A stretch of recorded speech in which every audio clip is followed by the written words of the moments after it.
Here we're going to solve this problem. It looks a little complicated, but it's really easy once you break it down in the way I'm going to show you. So, we have a square root on the left-hand side of the equation. And on the other side, we just have the value 0. Because we have this square root, one of the first things you do when you have a square root and you have to solve what's within the square root sign, one of the best things you can do is square it. Square the whole expression, like so.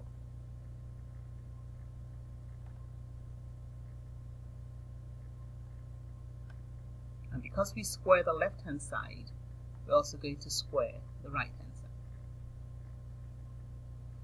Now, there's something basically wrong with what I've done, because doing it this way will solve it, but it will end up a little complicated.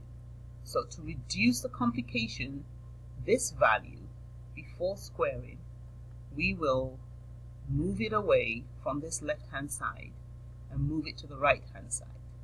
So taking that again, it will be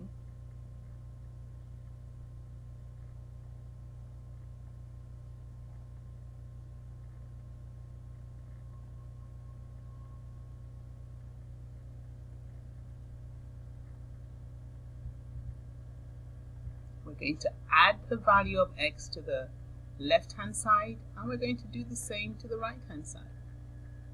So basically, we've done nothing. We added x, and we added x to both sides, and they cancel each other out. So here, that cancels that out, and then we can rewrite this expression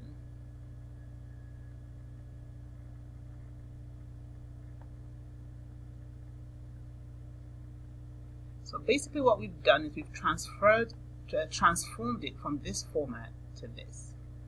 This second format is a little easier because now when we square the left-hand side of this equation, all we are squaring is what's under the square root sign and not having this as a square root sign.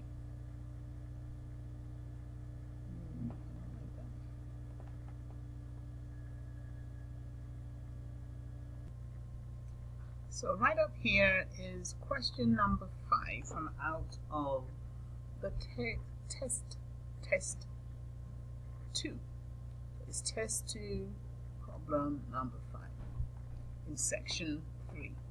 So we have an expression here, or in this case it's actually an equation because we have the equal sign, and we've been told that k is a value greater than 0. And we've also been told that x is actually equal to 7.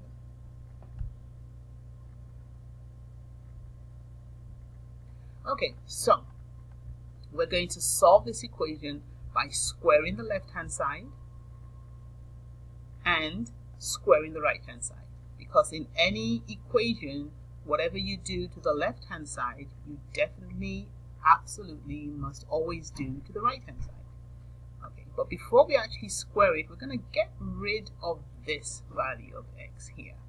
And of course, you know, to get rid of that, we're going to add x to the left-hand side, and we're going to add x to the right-hand side. Both actions negate each other, so it's as though you haven't changed this equation at all. We'll rewrite it, and that'll give us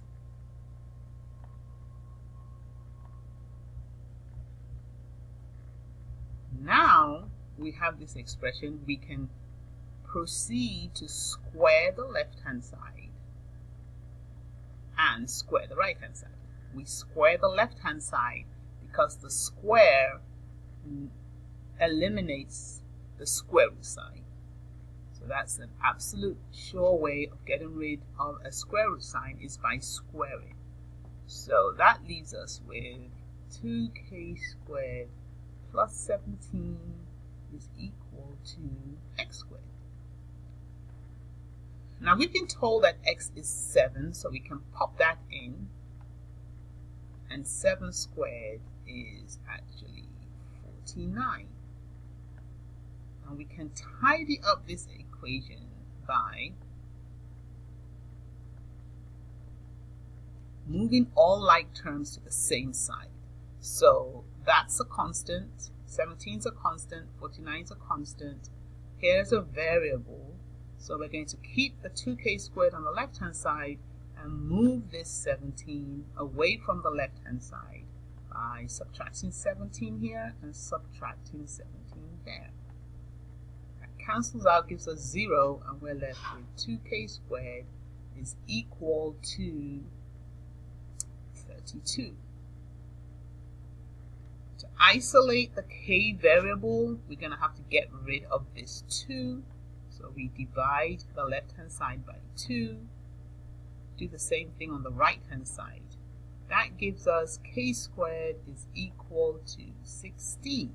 And of course, square root of that side and square root of the other side will give us k is equal to plus or minus 4.